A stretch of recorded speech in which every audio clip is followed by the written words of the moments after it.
Hello class 10। आज हम लोग पढ़ेंगे चैप्टर 1 का केमिकल इक्वेशन का एक पार्ट है types of chemical equations, types of chemical reactions. तो हम लोग टाइप्स ऑफ केमिकल रिएक्शंस के बारे में पढ़ेंगे। वैसे तो बहुत सारे होते हैं जो आपके कोर्स में है, उनको पढ़ेंगे हम लोग। ठीक है, तो केमिकल रिएक्शंस के टाइप्स पढ़ते हैं। ठीक है, टाइप्स ऑफ केमिकल रिएक्शन,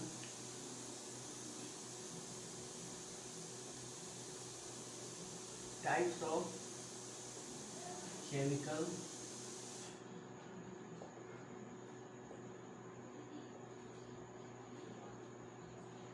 हमको ये पता है कि इस नेचर में 118 एलिमेंट्स हैं और भी डिस्कवर हो रहे हैं। ठीक है, तो ये जो 118 एलिमेंट्स हैं इनमें से कुछ पॉजिटिव एलिमेंट होते हैं, कुछ निगेटिव होते हैं, निगेटिव चार्ज वाले, यानी कुछ कैटायन प्रोड्यूस करते हैं, कुछ एनायन प्रोड्यूस करते हैं, कुछ मेटलाइड भी हैं, कुछ न्यूट्रल भी हैं जो कुछ भी नहीं बनाते हैं। ठीक है, स्टेबल कंपाउंड है, इनर्ट गैस जैसे कि। तो जो पॉजिटिव और निगेटिव वाले हैं वो अब इलेक्ट्रॉन को या तो डोनेट करके या रिसीव करके किसी न किसी तरीके से वो एटम्स जो हैं आपस में कई तरीके से कंबाइन करते हैं। ठीक है, अलग अलग एटम से अलग अलग वो क्या करते हैं, कंबाइन करते हैं। कंबाइन करके अलग अलग तरह के क्या बनाते हैं, कंपाउंड बनाते हैं। तो ये एटम्स के जो कंबाइनिंग कैपेसिटी है, टाइप्स ऑफ कॉम्बिनेशन है, किस तरीके से ये आपस में कंबाइन करके नया चीज़ बना रहे हैं, इसके बेसिस पे जो केमिकल रिएक्शन से कई टाइप हैं। ठीक है, तो देखते हैं। पहला टाइप है कॉम्बिनेशन रिएक्शन। पर पूरा देख लेते हैं कौन कौन से टाइप से। तो कॉम्बिनेशन रिएक्शन है जिसमें दो चीज़ मिलता है और एक चीज़ बनता है, कॉम्बिनेशन रिएक्शन।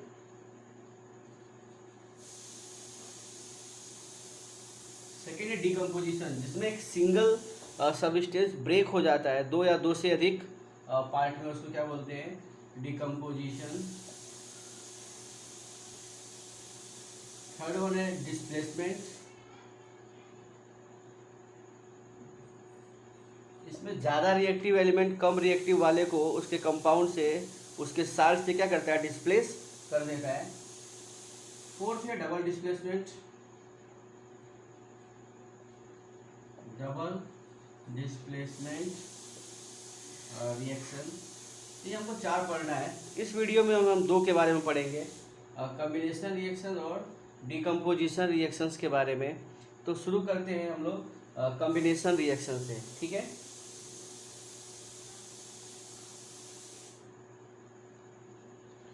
ठीक है, पहले वीडियो पास करके चारों का नाम लिख लेना, उसके बाद से ये पहला हेडिंग डाल देना, कॉम्बिनेशन रिएक्शन। सिंपल समझना, दो सबस्टेंस आपस में कंबाइन करें और एक सिंगल सबस्टेंस बना लें, उसको कहते हैं कॉम्बिनेशन रिएक्शन। तो reaction in which two reactants combine and form single product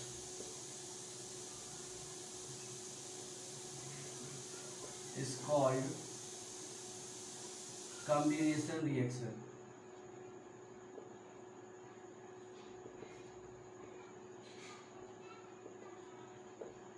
जैसे कि कार्बन सॉलिड स्टेट में होता है, ऑक्सीजन गैस स्टेट में।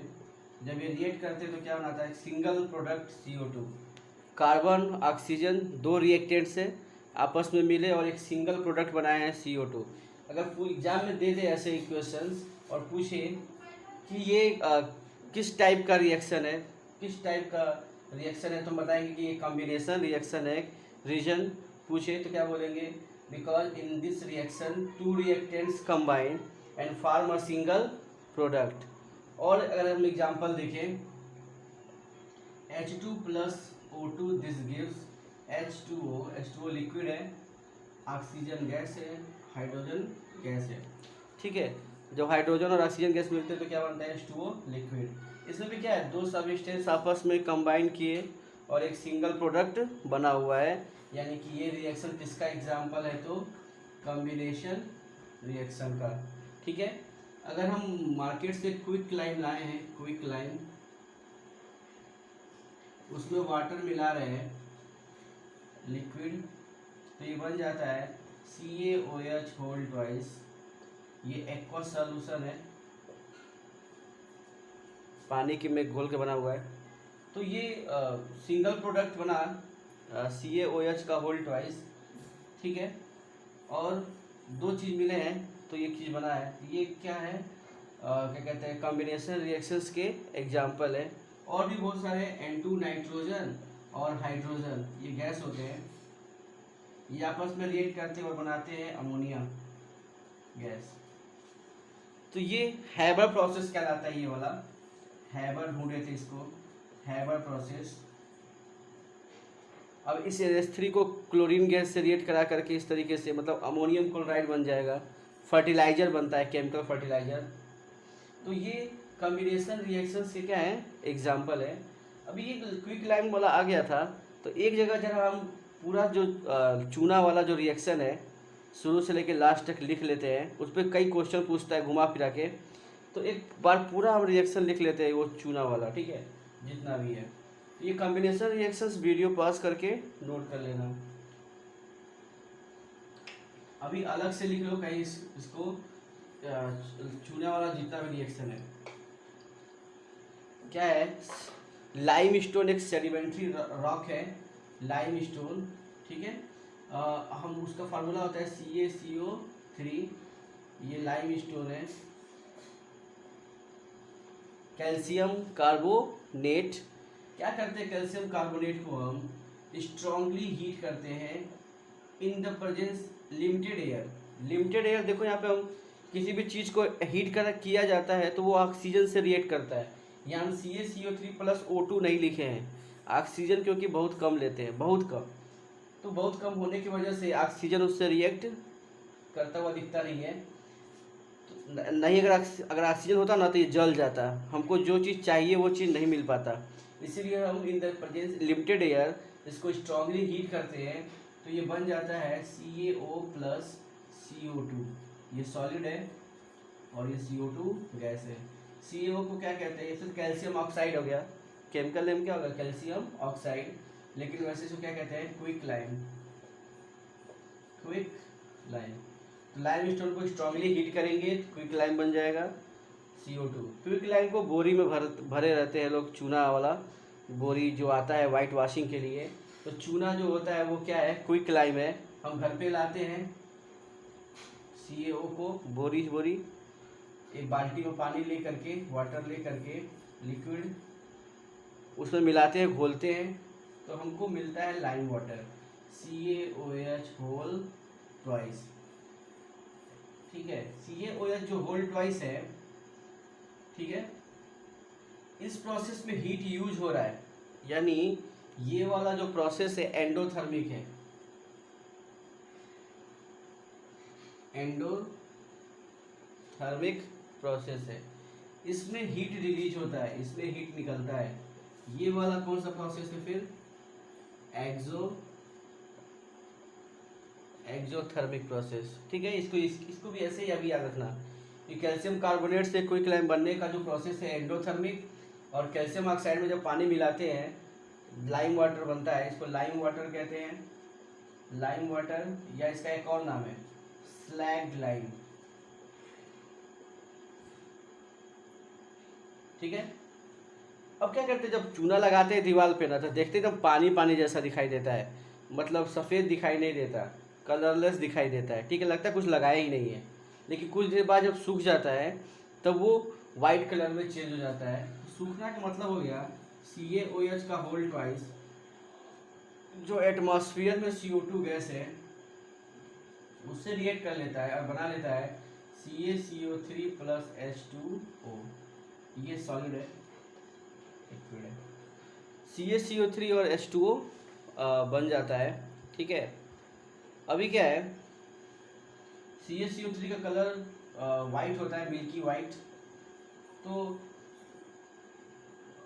और स्लैग लाइम जो होता है कलरलेस होता है।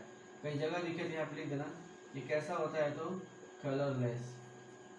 कलरलेस होता है, ठीक है, कलरलेस होता है, ठीक है। अभी क्या है, कहता है जब लाइम वाटर क्विक लाइम में जब H2O पास करते हैं तो हमको एक कलरलेस सॉल्यूशन मिलता है। उस कलरलेस सॉल्यूशन में जब CO2 पास करते हैं तो उसका कलर मिल्की वाइट हो जाता है। ठीक है, मिल्की वाइट हो रहा है तो क्या बन रहा है, तो CaCO3। अगर इसी सॉल्यूशन में और CO2 गैस पास करें, यानी कि जो बना है CaCO3 प्लस H2O ये वाला, इसमें अगर और CO2 गैस पास कर रहे हैं तो फिर से वो कलरलेस हो जाता है, क्योंकि ये जो आपस में रिएक्ट करते हैं तो बनाते हैं calcium bicarbonate CaSCO3 whole twice. इसका नाम क्या हो गया, कैल्शियम हाइड्रोजन, या बाई बोलते हैं, कैल्शियम हाइड्रोजन कार्बोनेट। तो कैल्शियम हाइड्रोजन कार्बोनेट बनने की वजह से ये सॉल्यूशन फिर से क्या होता है, कलरलेस हो जाता है। तो ये पूरा इक्वेशन है चूने का, 1 2 3 और 4। इस पर कई तरह के XYZ करके कई तरह के क्वेश्चन पूछता है। ठीक है, तो ये चारों नोट कर लेना कहीं पे और चारों को एक साथ याद करना। ठीक है, अब हम पढ़ते हैं डीकम्पोजिशन रिएक्शन।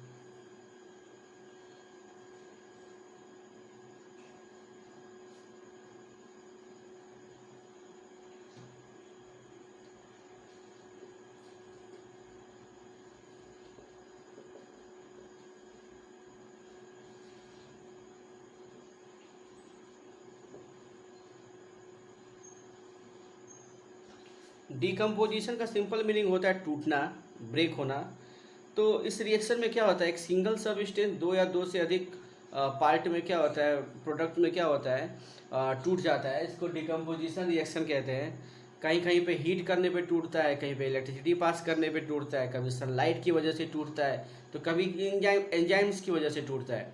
तो जिस तरह का फैक्टर होगा उस तरह का इसका नाम हो जाता है। जैसे अगर हीट की वजह से हो रहा है डिकम्पोजिशन तो इसको थर्मल डिकम्पोजिशन, इलेक्ट्रिसिटी की वजह से हो रहा है इसको इलेक्ट्रोलिटिक डिकम्पोजिशन। ठीक है, अगर एंजाइम्स की वजह से हो रहा है तो कैटेलिटिक डिकम्पोजिशन, सनलाइट की वजह से हो रहा है तो फोटोलिटिक डिकम्पोजिशन।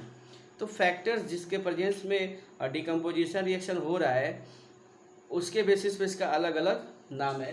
तो हम देखते हैं डिकम्पोजिशन रिएक्शन के बारे में। Reaction in which a reactant break into two or more than two products is called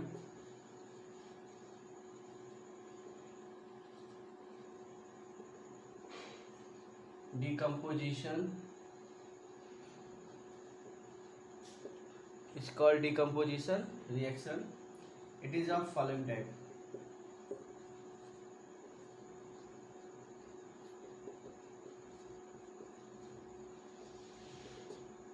पहला है thermal decomposition reaction। Thermal decomposition को क्या बोल सकते हैं, a decomposition reaction that take place in the presence of heat. A decomposition reaction that take place in the presence of heat is called decomposition reaction. ठीक है, समझ सकते हैं, a decomposition reaction that take place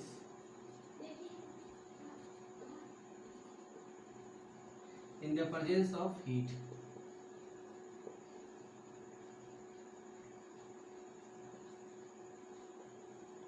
is called thermal decomposition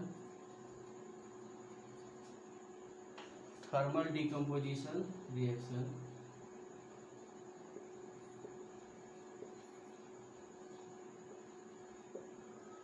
example में अगर देखा जाए, ferrous sulphate FeSO4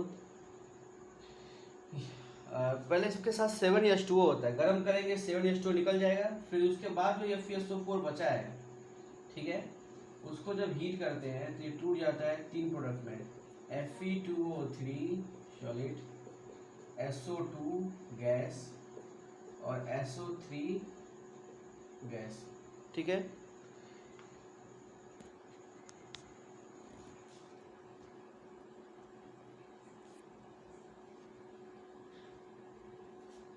ठीक है, तो ये ऐसे टूट जाता है क्योंकि हीट के प्रेजेंस में हो रहा है। तो ये किसका एग्जांपल है, तो थर्मल डिकम्पोजिशन रिएक्शन का। ऐसे ही कैल्शियम कार्बोनेट वाला जो अभी हम लोग लिखे थे, इसको अगर हम स्ट्रांगली हीट कर रहे हैं तो ये टूट जाता है CaO सॉलिड, CO2 गैस में। ये भी किसका एग्जांपल है, तो थर्मल डिकम्पोजिशन का। लेड नाइट्रेट का देखते हैं, लेड नाइट्रेट Pb पे 2 प्लस NO3 पे 1 माइनस, तो फार्मूला क्या बन जाएगा, PbNO3 होल ट्वाइस, ये सॉलिड है, अगर हम इसको हीट करते हैं तो ये टूट जाता है PbO solid plus NO2 gas, ये एक ब्राउन कलर का गैस है, ठीक है, NO2 और प्लस ऑक्सीजन गैस प्रोड्यूस होता है, ठीक है। अगर पूछे लैब में एक्टिविटी करना है और तुमको ऑक्सीजन गैस प्रोड्यूस करना है, कौन सा साल्ट यूज करोगे, ferrous sulphate, ferric sulphate, calcium carbonate या लेड नाइट्रेट, तो हम क्या बोलेंगे, लेड नाइट्रेट, क्योंकि लेड नाइट्रेट से क्या निकल रहा है, ऑक्सीजन गैस। फिर क्वेश्चन पूछे किस साल्ट के को गर्म करने की वजह से, किसके थर्मल डिकम्पोजिशन की वजह से एक ब्राउन कलर का गैस ऑब्टेंड होता है, उसका फार्मूला क्या है और वो सब्सटेंस क्या है, तो वो सब्सटेंस हो जाएगा लेड नाइट्रेट, जिसके डिकम्पोजिशन से ये ब्राउन कलर का गैस निकलता है, और वो ब्राउन कलर का गैस क्या है, तो NO2, ठीक है। तो ये हो गया थर्मल डिकम्पोजिशन रिएक्शन। अब हम लिखते हैं, अब पढ़ते हैं थर्मल के बाद से electrolytic decomposition reaction.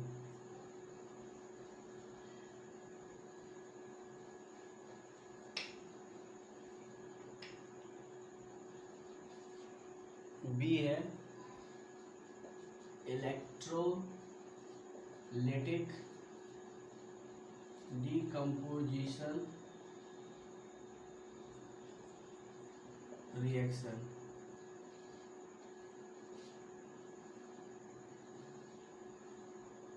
Electrolytic decomposition reaction नाम से क्लियर है, इलेक्ट्रिसिटी के प्रेजेंस में अगर हो रहा है तो इलेक्ट्रोलिटिक डिकम्पोजिशन रिएक्शन होगा। जैसे कि कह सकते हैं decomposition reaction, a decomposition reaction that takes place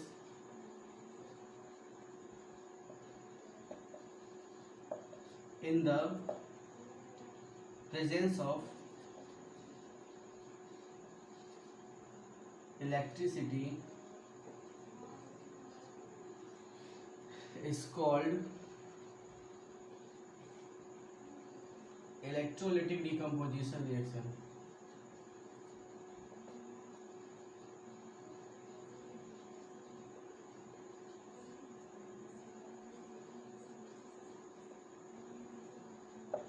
electrolytic decomposition reactions, इसके एग्जाम्पल देखते हैं।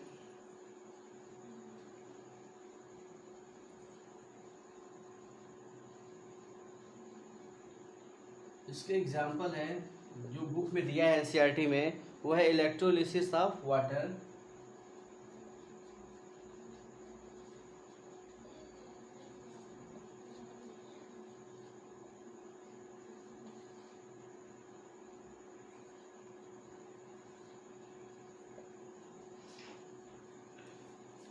हमको पता है इलेक्ट्रोलिसिस हम लोग कैरिड करते हैं जिस अपरेटस में, उसका नाम है voltameter. Voltmeter potential difference के लिए होता है और वोल्टा मीटर किस लिए होता है, तो वोल्टा मीटर होता है इलेक्ट्रोलिसिस के लिए। तो वोल्टा मीटर में हम क्या करते हैं, इलेक्ट्रोलाइट लेते हैं। इलेक्ट्रोलाइट क्या क्या होता है, solution, aqueous solution of acid, base या साल्ट। यहाँ पे हम H2O लिए हैं। H2O जो होता है एक कोवैलेंट कंपाउंड है और ये जल्दी आयोनाइज नहीं होता है।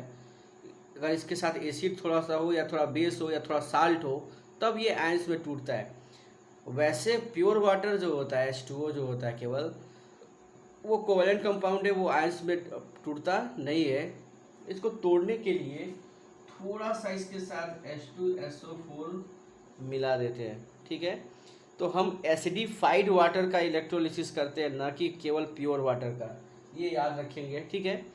तो एसिडिफाइड वाटर का हम लोग क्या कर रहे हैं, इलेक्ट्रोलिसिस कर रहे हैं। इसमें 2 इलेक्ट्रोड लगा देंगे, ठीक है। एक को पॉजिटिव से ले लेते हैं, एक को निगेटिव से ले लेते हैं, बैटरी लगा लेते हैं। अब ये इलेक्ट्रोलिसिस होगा तो क्या क्या चेंजेज हो रहे हैं इस इलेक्ट्रोलाइट के अंदर, क्या क्या चेंजेज हो रहा है कैथोड पे, क्या हो रहा है एनोड पे, इसको समझते हैं। तो इलेक्ट्रोलिसिस ऑफ वाटर में ये डायग्राम बना लेना, उसके बाद लिखना जो हम बता रहे हैं। तो सबसे पहले ये इलेक्ट्रोलाइट के अंदर क्या चेंजेज हो रहे हैं। इलेक्ट्रोलाइट जैसे इलेक्ट्रिसिटी पास होगा सारे आयंस में टूट जाएंगे। जैसे कि हम लिए H2O ना, H+ और OH-। तो ये आयंस में क्या हो गया, H टूट गया H+ और OH- में। अभी क्या है, अगर हम इलेक्ट्रोलिसिस ऑफ वाटर का अगर इक्वेशन लिखे, H2O टूटता है H2+ O2 में, और यहाँ पर बैलेंस करेंगे हम इसको, तो ऑक्सीजन को यहाँ पे 2 का 2 दूनी 4, ठीक है, ये बैलेंस हो गया। यानी जब ये 2 मॉलिक्यूल H2O टूट रहा है तो 2 2 जा 4 मॉलिक्यूल H आयन बनेगा, और ऑक्सीजन अगर देखा जाए कितना बनेगा, 2। तो ऐसे आयंस में क्या हो गया, टूट गया। 2 ठो ऑक्सीजन पे ऐसे आयन और 4 H पे प्लस आयन में टूट गया। इसमें देखना 2 2 जा 4 हो गया, H कितना हो गया 4, तो 4H प्लस हो जाएगा, और 2O यानी एक O पे क्या होता है 2-। इलेक्ट्रोलाइट में ये हो गया डिकम्पोजिशन। अब है कैथोड। हमको पता है कैटायन पॉजिटिव चार्ज होते हैं, और ये जिस इलेक्ट्रोड की तरफ जाते हैं उसको कैथोड कहते हैं। तो पॉजिटिव किधर जाएंगे, निगेटिव की तरफ, यानी कैथोड निगेटिव इलेक्ट्रोड है। कैटायन पॉजिटिव तो कैथोड निगेटिव। कैटायन जाता है कैथोड के पास, इसमें कैटायन क्या है H+, वो कितने हैं सब 4H+। इधर जाके क्या बन रहे हैं 2H2, ठीक है। इसको भी समझते बाद में, एक चीज को समझते हैं। एनोड एनायन होता है निगेटिव, एनायन मतलब निगेटिव चार्ज। एनायन जिधर जाएंगे उसको एनोड कहेंगे। एनोड होगा पॉजिटिव चार्ज, यानी एनोड हमारा पॉजिटिव होता है। इस पर निगेटिव वाला आयन आता है। निगेटिव वाला आयन क्या है 2O पे 2-, इधर जाके क्या बन जाएगा O2। अब समझते हैं H2 और O2 जो लिखा है ना, ये मॉलिक्यूलर स्टेज है, इसमें कोई चार्ज नहीं होता, ठीक है। यहाँ पर देखोगे अगर तो H2 पे कोई चार्ज नहीं होता, O2 पे कोई चार्ज नहीं होता, लेकिन इधर चार्ज है, यहाँ पे पॉजिटिव है, यहाँ पे निगेटिव है। तो क्या होता है ना, इधर चार्ज हट रहा है। अब सोचो जरा चार्ज कैसे हट रहा है। इस पर पॉजिटिव चार्ज का मतलब है ये 1 इलेक्ट्रॉन डोनेट किया है, ऐसे 4 ठो है सर, यानी 4 इलेक्ट्रॉन डोनेट करने के बाद तब जाके 2 मॉलिक्यूल वाटर का बना है। यानी कि तो जो ये 4 इलेक्ट्रॉन डोनेट किया है इसको वापस दे दो, तब जाके ये H2 बन पाएगा बिना चार्ज वाला। इसका पॉजिटिव चार्ज हमको हटाना है, इधर चार्ज नहीं है ना, तो यानी हमको पॉजिटिव चार्ज को हटाना है। पॉजिटिव चार्ज कैसे हटेगा, सपोज दैट हम किसी को 1 रुपया दे रहे हैं तो 1+ मेरे ऊपर आ जा रहा है, पॉजिटिव चार्ज हो जा रहे हैं हम, ठीक है। तो जिसको हम 1 रुपया दिए वो फिर हमको वापस कर देगा, तब तो हम मेरे ऊपर कोई चार्ज नहीं रहेगा पॉजिटिव चार्ज, ठीक है। तो फिर वैसे ही ठीक इसमें भी है, ये चारों हाइड्रोजन जो 1-1 इलेक्ट्रॉन डोनेट किए हैं ना, इनको वापस कर देते हैं। इनको 4 इलेक्ट्रॉन वापस करते हैं। 4 इलेक्ट्रॉन इनको जब वापस करेंगे तो ये इसमें चेंज हो जाएंगे, चार्ज खत्म हो जाएगा, ठीक है। अब ये 4 इलेक्ट्रॉन आया कहाँ से वो देखते हैं। यहाँ पे देखो एक ऑक्सीजन पे 2- होता है, और 2- ये इंडिकेट कर रहा है कि ऑक्सीजन 2 इलेक्ट्रॉन लिया हुआ है। ऑक्सीजन जो इलेक्ट्रॉन जो रिसीव करता है उस पर निगेटिव चार्ज आता है। एक ऑक्सीजन पे 2- यानी 2 इलेक्ट्रॉन रिसीव किया है, ऐसे 2 ठो है यानी 4 इलेक्ट्रॉन ये रिसीव किए हैं। और इधर चार्ज खत्म हो जा रहा है। निगेटिव चार्ज को हटाना है तो जितना ये लिए हुए हैं उनसे वापस ले लेते हैं। तो ये 4 इलेक्ट्रॉन दोनों मिलकर लिए हैं, इनसे 4 इलेक्ट्रॉन हम ले लेते हैं वापस। 4 इलेक्ट्रॉन जब वापस हम ले लिए तो यही 4 इलेक्ट्रॉन जो है ना ये यहाँ पर हाइड्रोजन ले लेगा। ठीक है, हम लोग आगे पढ़ेंगे ऑक्सीडेशन रिडक्शन रिएक्शन। उसमें कॉन्सेप्ट होता है, अगर कोई इलेक्ट्रॉन रिसीव कर रहा है तो वो रिडक्शन कहलाता है, और जो इलेक्ट्रॉन डोनेट करता है उसको ऑक्सीडेशन कहलाता है वो। यानी यहाँ पे ऑक्सीजन जो है ऑक्सीडाइज हो जा रहा है, वाटर जो है वो ऑक्सीडाइज हो जा रहा है बाय डोनेटिंग 4 इलेक्ट्रॉन, और सॉरी ऑक्सीजन जो है ऑक्सीडाइज हो जा रहा है by donating 4 electron, and the 4 electron is received by hydrogen, and then hydrogen is reduced into hydrogen gas. तो हाइड्रोजन गैस रेड्यूस हो जाता है कैथोड पे, और ऑक्सीजन गैस रेड्यूस हो जाता है एनोड पे। अब इस पे कितने क्वेश्चन मिले तुमको? इस पे क्वेश्चन मिला कि कैथोड पे कौन सा गैस निकलता है, तो हाइड्रोजन गैस। एनोड पे कौन सा गैस निकलता है, तो ऑक्सीजन गैस। एक क्वेश्चन और पूछता है कि इन दोनों गैस में देखोगे ऑक्सीजन एक ही मॉलिक्यूल बन रहा है और हाइड्रोजन 2 मॉलिक्यूल। ठीक है, तो जब हम इलेक्ट्रोलिसिस करते हैं तो एक टेस्ट ट्यूब में गैस का जो अमाउंट है वो डबल रहता है और एक में आधा। तो इस पूछता है डबल वाला जो बना है वो कौन है, तो हाइड्रोजन गैस है। एक ही मतलब आधा जो बना है वो क्या है, ऑक्सीजन गैस है। ये डबल बनता है और ये आधा बनता है, इसको कैसे एक्सप्लेन करेंगे? बोलेंगे from the balanced equations of electrolysis of water it is clear that from 2 molecule of water 2 molecule of hydrogen gas and only 1 molecule of oxygen gas is formed. That is why hydrogen gas produced is just double of oxygen gas. तो इस चीज़ को हम लिख लेते हैं, इतना लिख लेना। ठीक है, उसके बाद नीचे लिखना जो बोल रहे हैं हम, तो यहाँ क्लियर करके लिख देते हैं।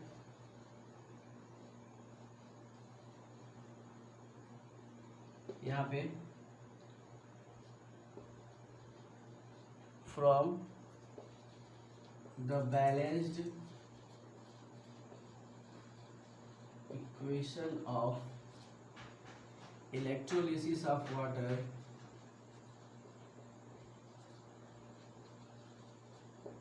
it is clear that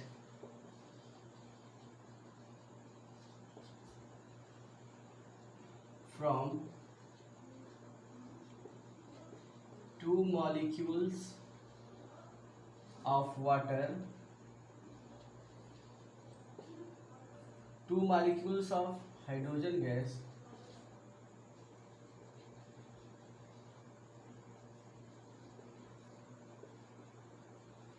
and 1 molecule of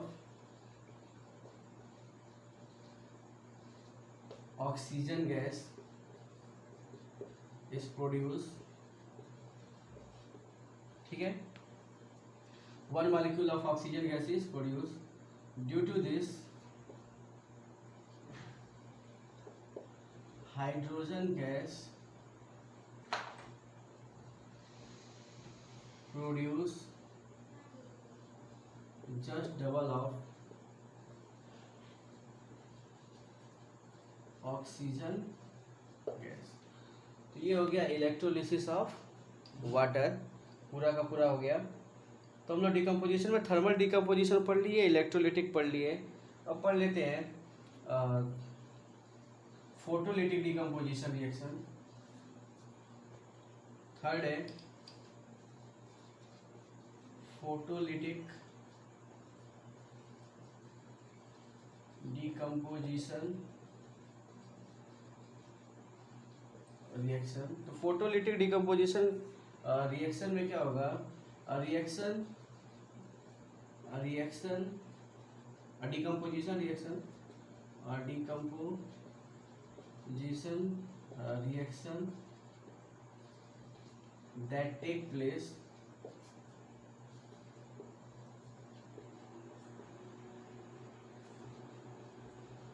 in the presence of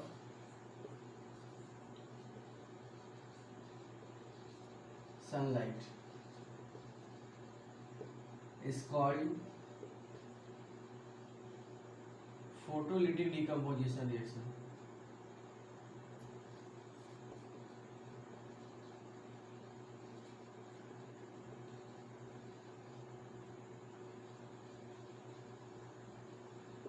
example, silver chloride, ये सॉलिड होता है, वाइट कलर का चीज़ है ये पाउडर। इसको जब हम सनलाइट में रखते हैं तो ये सिल्वर सॉलिड ग्रे कलर का मेटल है और क्लोरीन गैस में टूट जाता है, ठीक है। ऐसे ही सिल्वर ब्रोमाइड सॉलिड, ये येलो कलर का लिक्विड है, सॉलिड है, सनलाइट में जब रखते हैं तो ये सिल्वर सॉलिड यानी ग्रे कलर में टूट जाता है और ब्रोमीन बनाता है। हमको पता है ब्रोमीन एक ऐसा नॉन मेटल है जो लिक्विड स्टेट में होता है और ये ब्राउन कलर का लिक्विड है। ये जो वाला जो रिएक्शन है AgBr वाला, this is used in black and white photography.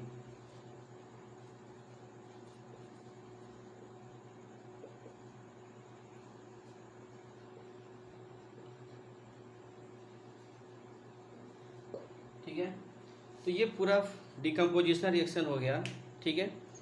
तो आज के लिए क्लास एंड करते हैं। तुम लोग इसको वीडियो को पॉज करके पूरा नोट कर लेना, ठीक है। फिर भी कोई डाउट हो तो कमेंट बॉक्स में पूछ सकते हो टाइप करके, या फिर व्हाट्सएप ग्रुप में मैसेज कर सकते हो, ठीक है। और कोई भी प्रॉब्लम है कभी भी पूछ लेना, ठीक है। आज क्लास एंड करते हैं, ठीक है। Bye bye.